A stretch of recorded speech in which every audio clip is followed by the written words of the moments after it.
Olá, estudantes do IFRO, Campus Ariquemes, tudo bem? Estamos aqui no nosso vídeo número 2 para prestar, orientações para vocês sobre como utilizar os anexos, do edital do auxílio emergencial que se encontra aberto, cujas inscrições estão abertas, então, como a gente já comentou no primeiro vídeo, até o dia 14 de julho, tudo bem? Então, o objetivo desse vídeo orientados, sobre como utilizar esses anexos. Como já explicamos no primeiro vídeo, nesse nós vamos orientar sobre os anexos, e o terceiro vídeo que nós vamos lançar, nós vamos também orientar como utilizar o sistema SUAP para fazer as inscrições, tá joia? Mas vamos então ao tema desse primeiro vídeo, que é justamente como utilizar os anexos, tudo bem? Então, vamos localizar aqui o arquivo, Primeiro, só para lembrá-los, vou colocar aqui novamente aqui na tela, a página da nossa internet, lá da internet do IFRA, do edital número 30, 2020, seleção de vagas para auxílio emergencial. Até chegar aqui, eu já expliquei no primeiro vídeo, é só vocês, se tiver alguma dúvida para chegar até aqui, é só assistir o primeiro vídeo que vocês vão relembrar, tá bom? Nós já trabalhamos esse primeiro arquivo, já orientamos sobre esse primeiro arquivo, que é o edital número 30, 2020, E agora o nosso objetivo hoje é trabalhar esse segundo arquivo, que é o anexo 1, tudo bem? Então, esse é o tema que nós vamos trabalhar hoje. Então, você vai clicar nesse arquivo aqui, você vai abrir esse arquivo, tudo bem? Então, vamos lá, eu vou localizá-lo aqui, tá? E aí nós vamos abrir para você... para a gente trabalhar, então, esse arquivo, tá joia? Deixa eu me localizar aqui. Bacana, lá, já estamos abrindo. Beleza, já abri, vou tentar ampliar aqui para você visualizar legal, tá bom? Para você conseguir visualizar bem aí. Então, esse aqui é o arquivo que lá está escrito anexo 1, tudo bem? Só que dentro desse arquivo aqui, nós temos o anexo 1, Anexo 2, anexo 3, 4, 5... Nós vamos até 6 anexos, tudo bem? São 6 anexos. Então, eu vou explicar para vocês cada um desses anexos, do que se trata, como é que vocês vão utilizar eles para fazer a inscrição, tá bom? O primeiro anexo, o anexo 1, ele apenas orienta você em termos de documentação, tudo bem? Então, ele é um roteiro de documentação que você deve apresentar. Então, por exemplo, o primeiro nível aqui de documentação que você vai apresentar é o nível de documentações pessoais de todos da família, incluindo o candidato. Então, você vai apresentar RG e CPF de todos os membros da família que você cadastrar, da unidade familiar, que são as pessoas que moram na mesma casa que você mora, ou seja, pessoas que moram debaixo de um mesmo teto, tudo bem? Os menores de idade, você vai apresentar a certidão de nascimento, porque uma grande maioria dos menores de idade, eles ainda não têm RG, tá bom? Outro detalhe importante desse item é sobre a composição de estado civil dos responsáveis, e do próprio candidato. Então, são ou certidão de nascimento, certidão de casamento, declaração de união estável. Então, você vai explicar um pouco isso para nós também, tá bom? Através de documentos. O comprovante de residência, que deve estar no nome do responsável, preferencialmente pode ser uma conta de luz, água, o telefone, tudo bem?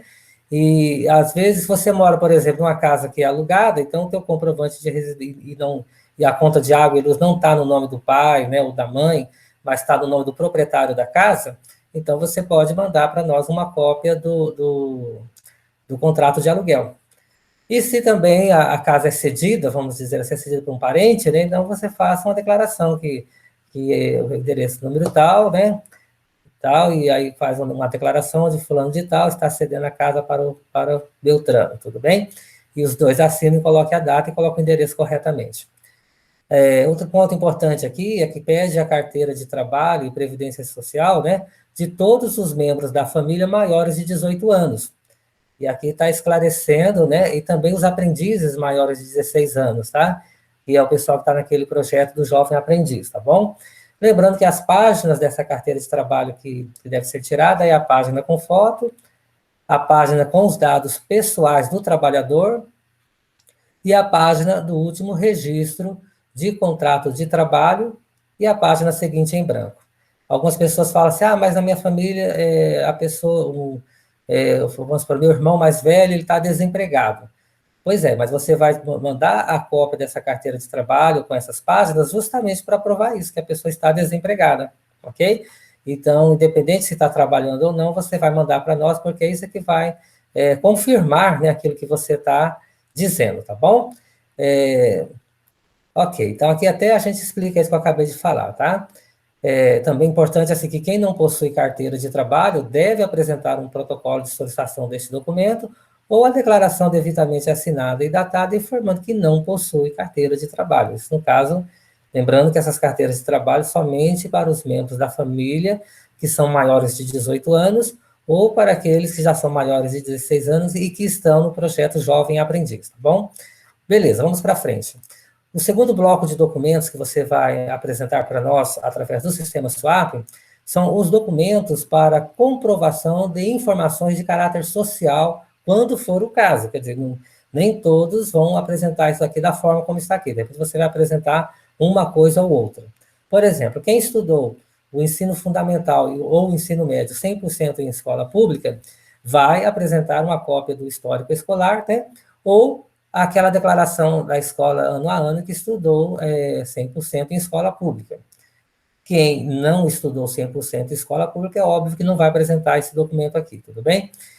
Laudo médico. Se na família tem alguma pessoa com deficiência crônica, né? Com deficiência, né? Ou com doença crônica, então vai apresentar uma cópia do laudo médico. Quem não tem, é lógico que não vai apresentar esse documento, tudo bem? Outra questão aqui, caso a família tenha alguém que receba algum benefício de algum programa social do governo, né? Governo federal, governo estadual, governo municipal, como, por exemplo, Bolsa Família, né? Como o próprio programa Agente Jovem, como eu mencionei, e também o próprio auxílio emergencial, né? Que é esse auxílio que está auxiliando as pessoas, né? Nesse momento da pandemia, tudo bem? Que esse está sendo distribuído pela Caixa. Então, quem tem, tira alguma cópia de algum documento que comprova que a família está recebendo, pode ser inclusive uma cópia do extrato do valor do benefício recebido, tá? E quem não tem, é lógico, vai colocar não, aqui não precisa entregar isso daqui, tá bom? Aí está aqui também cópia do comprovante de matrícula 2020, emitido pela CRA, né? Foi lá no ato da matrícula. Isso aqui é específico para os estudantes, né? Que se matricularam após o dia 30 de janeiro de 2020, deste ano. Então, o que quer dizer? Porque para esses alunos que se matricularam no ano de 2020, né, depois do dia 30, e que não estão incluídos em nenhum edital, esses alunos, eles vão ganhar 10 pontos a mais. Por quê? Porque esses alunos é o primeiro momento que eles estão tendo uma oportunidade, né, de se inscrever em um edital da assistência estudantil. Os demais alunos tiveram a primeira oportunidade, que foi o edital do PROAP 01, né, ou 02, né, e, portanto, eles, se ainda não estão recebendo, é porque não tiveram atenção com algum detalhe que faltou aí de terem se inscrito em um ou em outro, por isso está sendo lançado para eles novamente, né? Mas no caso dos alunos que entraram depois do dia 30 de janeiro, eles não tiveram oportunidade, essa é a primeira oportunidade. Então, eles são considerados prioridades, eles vão receber 10 pontos a mais na pontuação, né, se ele se apresentar esse documento que eu acabei de falar, tá bom, gente? Continuando. Documento para comprovação de informações de caráter econômico, a renda da família. Essa relação aqui ela é muito importante, né? Aqui, como o texto está dizendo, você vai, lembrando que todos esses documentos você vai nos apresentar de forma online, né? Através do site do SWAP, que vai ser o tema do terceiro vídeo. E lembrando o seguinte, que embora o texto aqui parece ser muito grande, desse item 3, mas você não precisa se preocupar em ler todo o texto, você vai focar só na situação da sua família. Vamos imaginar assim, o meu pai é trabalhador assalariado, então você vai vir aqui no item 3.1, quando o trabalhador assalariado, tá aqui a relação de documentos que tem que apresentar. Não, eu tenho um irmão que está no projeto Jovem Aprendiz, ele recebe o valor. Menor aprendiz, está aqui. Vai apresentar esses documentos. Não, eu tenho um parente aliás, a minha irmã está sendo estagiária em tal lugar. Então, é aqui que ela vai se enquadrar, tudo bem? Lembrando que você vai ler ponto por ponto, vai apresentar o que está sendo pedido, né? E observando, assim, que em todas as situações aqui, 3.1, 3.2, 3.3 e assim por diante, em todas estão sendo pedidos o quê? A declaração do imposto de renda, né? Lembrando o seguinte, gente, que o item declaração do imposto de renda é solicitado, então, para as pessoas, né, para os indivíduos da família maior de 18 anos.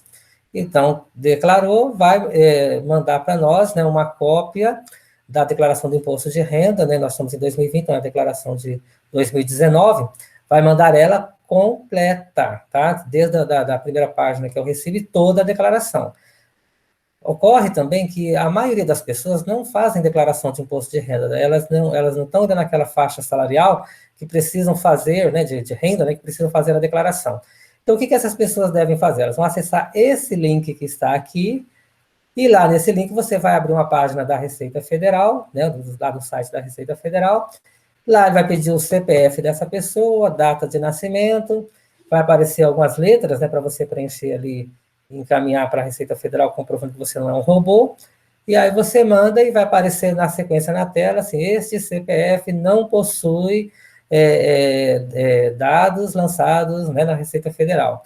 Então, é essa página que vai aparecer ali, que você vai tirar uma cópia, fotografá-la, né, se você quiser imprimir, fotografar, ou fotografar direto na tela do computador, é essa página que você vai mandar para nós, para confirmar que tais pessoas da família não possuem declaração do imposto de renda, tá bom?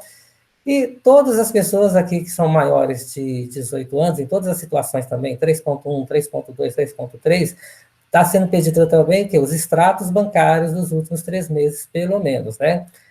Ocorre que extrato, então lembre-se que extrato é extrato, tá? Extrato não é saldo. Vai lá no caixa eletrônico e vou tirar o saldo. Não, você tem que ir no caixa eletrônico e pedir o extrato, tudo bem? Agora, ocorre que muitas pessoas não têm conta bancária. Então, vocês vão perceber que nos próximos anexos, que a gente ainda vai comentar um pouco, tem lá um dos anexos onde a pessoa declara que ela não tem conta corrente em banco, não tem conta corrente, não tem conta poupança, não tem nenhum tipo de conta em banco. Então, a pessoa da família que está nessa situação, ela vai preencher aquele documento, onde ela está declarando que ela não possui conta corrente, ela vai colocar a data, vai assinar, e aí você tira uma fotografia desse documento e vai mandar para nós através do sistema SWAP. Então, eu expliquei um pouco mais detalhado aqui o item 3.1, mas se você acompanhar o 3.2, então vai entrar, por exemplo, situação de trabalhador informal ou profissional autônomo, liberal, comerciante, né? Então, vamos explicar um pouquinho aqui. Quem que é o trabalhador informal? Às vezes a mãe trabalha de manicure, de cabeleireira, né? O profissional autônomo, às vezes tem alguém que é prestador de serviço, né? Tem alguma situação assim, tem pessoas que são comerciantes, né? Tem uma pequena empresa, então eles vão entrar por aqui, tem aqui algumas coisas que são mais específicas, né? E as coisas que é exatamente igual ao item anterior que eu já falei, tá bom? Aí explica também o trabalhador rural, né? Quando for trabalhador rural, então aqui está bem claro, né? Às vezes entra aqui tem gente aqui que tem grandes propriedades, pequenas propriedades, médias propriedades, e está explicando tudo bacaninha, né? É só seguir o checklist aqui passo a passo que você consegue separar os documentos para mandar, tá bom? Na sequência vem quando possui rendimentos provenientes de aluguel ou arrendamento de bens imóveis, por exemplo, pretexto de arrenda terra, alguma coisa nesse sentido, né? Então, da mesma forma, está explicando que bacaninho o que tem que mandar, tá bom? Outra situação é quando a pessoa é aposentada, ele é pensionista, né? Ele recebe o BPC. Então, da mesma forma, né? Está sendo explicado aqui, item por item, o que tem que apresentar, né? Quando for desempregado, então tem, meu pai não trabalha, meu irmão não trabalha, não sei quem não trabalha. Então, tá aqui o que tem que fazer no caso das pessoas desempregadas. É só seguir o passo a passo aqui, tá bom? Quando for pessoa que possui renda proveniente exclusivamente de pensão alimentícia ou ajuda de familiares e terceiros. Então, a pessoa, ela vive assim com alguém da família que mantém ela, né? Um parente está auxiliando, manda um dinheiro para manter. Então, aqui está explicando como é que tem que fazer. E também está dizendo aqui também, quando for pessoa sem renda, né? Um maior de 18 anos, que ele não é desempregado, ele simplesmente não tem renda, ele não trabalha, ele não tem uma renda. Então, o que ele vai fazer? Então, ele vai seguir o passo a passo que está sendo orientado aqui. O item 1, item 2, 3, assim por diante. Lembrando que todas as pessoas que estão aqui vão ter que ou mandar sua declaração de imposto de renda ou mandar aquela página, como eu já expliquei agora há pouco, né, dizendo que afirma que ele não tem, que ele não declara imposto de renda, beleza? E lembrando também que todos têm que mandar os extratos, a cópia dos extratos bancários dos últimos 3 meses, e quando não tem e quando não tem, né, conta corrente, vai preencher a declaração de que não possui conta, ok? Beleza. Então, ou seja, cada família vai ter que se enquadrar dentro disso daqui. Às vezes tem pessoa, por exemplo, que ele é um trabalhador assalariado e ele também recebe um aluguel. Então, ele vai juntar as duas coisas, tudo bem? Beleza, vamos para frente, né?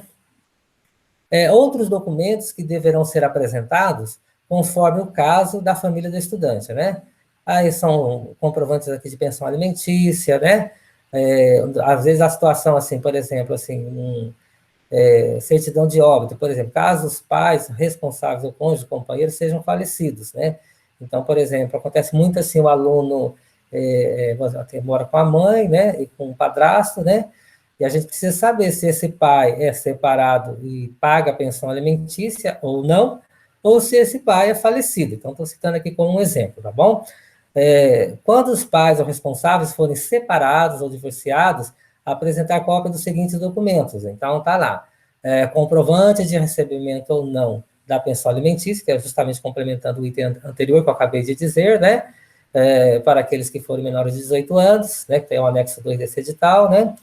E um dos documentos abaixo pode ser o termo de separação homologado pelo juiz ou uma declaração original, né, que comprove a situação de separação assinada por um dos pais e duas testemunhas. É lógico que essa declaração é muito simples. O pai pode entrar lá no computador, faz uma declaração que é separado, né, e um dos pais, né, vamos supor que a mãe é separada do pai. Então, e não é separado, não tem essa homologação pelo juiz. Então, o que tu vai fazer? Faça uma declaração simples, dizendo eu, fulano de tal, sou separado do Beltrano de tal, né, há tantos anos. E a pessoa assina, né, e pede para duas testemunhas assinar. Tira uma cópia, assina bonitinho, põe a data, tira uma cópia e vai mandar para nós também pelo sistema SWAP, tá bom? Aí vou apresentar daqui para frente, então perceba que o anexo 1 foi orientações sobre os documentos que tem que apresentar, beleza? Do anexo 2 em diante, já são formulários que, conforme o caso da família, serão preenchidos para auxiliar nessas explicações aqui para a comissão que analisará os casos, tá joia?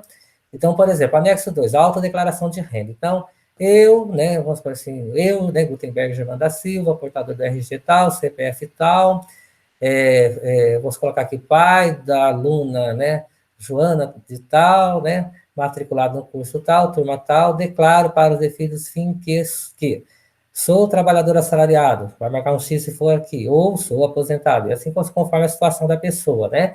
Tem situações aqui, ó, por exemplo, sou trabalhador informal, né, autônomo, profissional liberal, comerciante, né, com renda mensal média, baseada nos últimos 3 meses, de tanto, vai colocar o valor aqui também, tá bom?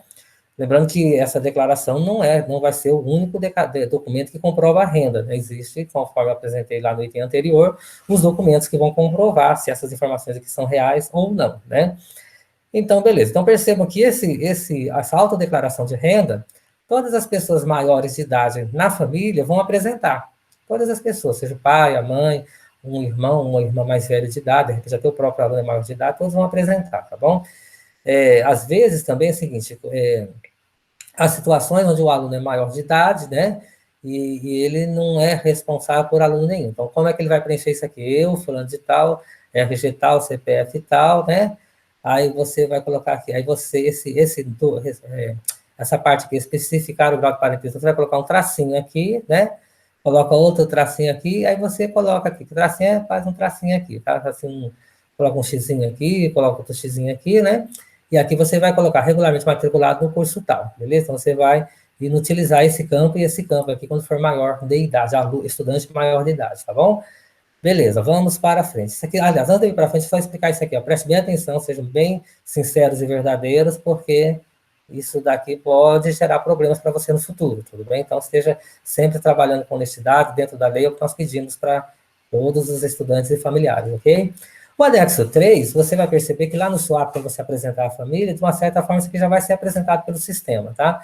Mas a gente pede para as pessoas colocarem aqui para ficar ainda mais, assim, claro, mais objetivo para a comissão, tá? Então, declaração de composição familiar, é o anexo 3. Nome do aluno, curso, turma, série, né? Se menor de idade, qual é o nome do responsável pelo aluno, né? Se for maior de idade, não precisa preencher isso daqui. Telefone do aluno e e-mail. Beleza, aqui vai apresentar isso. A maioria dos nossos estudantes estão acostumados com esse formulário. Tu vai relacionar aqui o nome das pessoas dessa família, a idade de cada um, qual é o grau de parentesco que essas pessoas têm em relação ao aluno, tudo bem? Geralmente o aluno coloca aqui, nome, João da Silva, idade, 16 anos, parentesco, sou filho, tu é filho, beleza? Aí José da Silva, idade, 28 anos, parentesco, pai, e assim por diante. A ocupação de cada um, lembre-se que essa ocupação geralmente vai ser para maiores de 18 anos, né? Você vai preencher, porque geralmente os menores de 18 anos não têm uma ocupação profissional, a não ser, a exceção aqui seria quem está no projeto Jovem Aprendiz acima de 16 anos. Talvez vai preencher a ocupação aqui também, beleza? E a renda mensal de cada um, tu vai escrever com base nos documentos que você vai anexar, tudo bem? Se você, às vezes, tem dúvidas, né? Eu nem sei qual que é o valor que eu vou colocar aqui de salário. Coloca o que você acredita que é, tá bom? Porque se tiver algum erro, a comissão vai estar avaliando os documentos que você vai estar apresentando e a gente vai corrigir aqui, não tem problema, tá bom? Beleza, então coloca a data, o aluno assina, se for, o aluno for essa assinatura do declarante aqui vai ser sempre a do responsável. Então, ou é do pai ou da mãe, para o aluno menor de idade, né? Ou a do próprio estudante quando maior de idade, ok? O anexo 4 é a declaração de que não possui conta corrente. Lembrem-se que eu falei agora há pouco, aquelas situações de pessoas que não possuem conta corrente. Então, essas pessoas vão preencher esse formulário aqui, né? Bem bacaninha, conforme está sendo solicitado aqui. Tudo bem? Coloca a data e assina, tá joia? Aí, o item número 5, o anexo 5, você só vai usá-lo se você for, em algum momento, entrar com recurso, né? Com relação ao edital. Lembrando, né, lá do cronograma, quais são as datas, né, para entrar com recurso, tudo bem? Se acontecer Tem duas situações que você pode entrar com recurso, que é um recurso contra a homologação da lista de inscritos, né? Que eu já expliquei o que é isso lá no primeiro vídeo. E também você pode entrar com recurso quando sair o resultado preliminar, de repente alguma coisa que você não concorda. O que você deve fazer? Você vai preencher esse formulário bem bacaninha, bem corretamente, né? E você vai anexar junto a esse recurso documentos comprobatórios referentes ao recurso. Esse item aqui, anexo 4, anexo 5, né, recurso, você vai mandar, é só olhar lá no edital, você vai mandar através, se for o caso, se for preciso, se você precisar mandar recurso para nós, aí você vai mandar através do e-mail, né, da comissão que está lá no cronograma, né, que é cac.ariquemes@ifro.edu.br, ok? Beleza, gente. O anexo 6 é o termo de compromisso. E lá no final, você foi contemplado, sai o resultado final, você saiu na lista das pessoas que vai receber o auxílio, então o que você vai fazer? Então você vai preencher esse formulário para nós, bem bonito, bem legal, vai assinar a assinatura do estudante, né? Se o estudante for menor de idade, a assinatura do pai, mãe, o responsável legal, tudo bem? E vai mandar para nós também através do e-mail da SEAC. E se for abrindo conta nova no banco, né? Você está abrindo nesse momento uma conta nova, você também já vai mandar para nós uma cópia do extrato, do contrato lá do banco, que tem o número da conta. Ou, se preferir, no caso da conta, também pelo próprio SEAC, que a gente vai apresentar daqui a pouco, no próximo vídeo, lá também explica, né, como mandar pelo próprio sistema. Então, você tem dois caminhos para mandar para nós os números das contas, tudo bem? Da sua conta bancária. Lembrando, né, que a atenção maior nessa questão de conta bancária é para os alunos novatos, que ainda não apresentou conta para nós.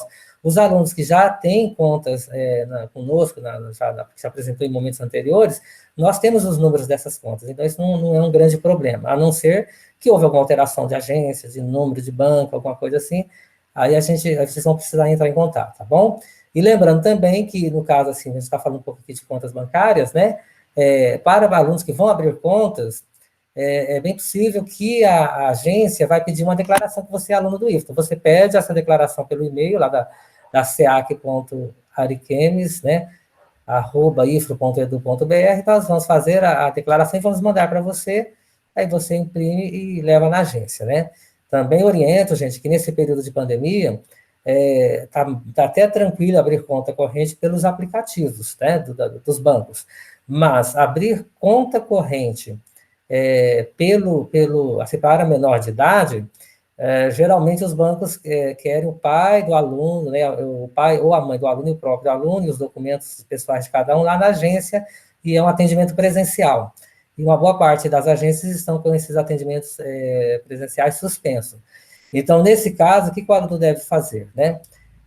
Essa declaração fica com você. No momento que as agências voltarem a atender presencialmente, você vai lá e abre a sua conta, manda o número para nós, e aí nós vamos começar a fazer o pagamento para você. Então, vamos imaginar que isso demore, né? Vamos supor que as agências não abram tão rápido assim.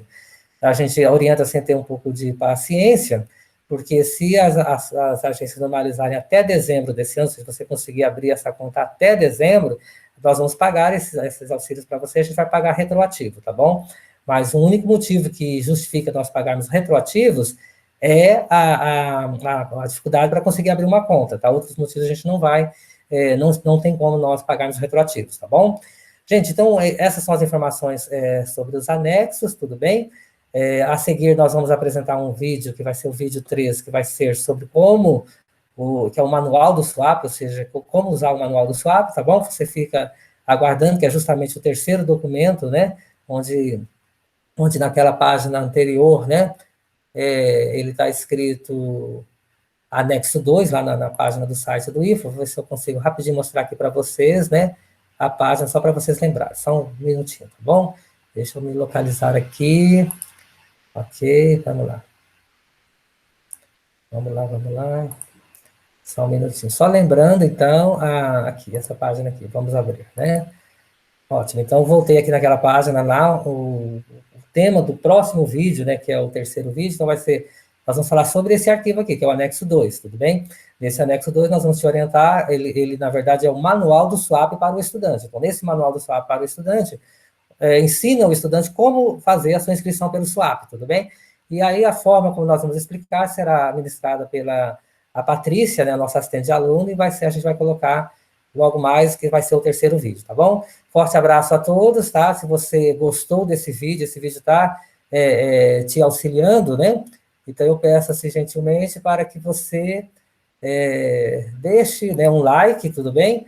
E você fique atento para assistir os próximos vídeos, tá joia, amigo?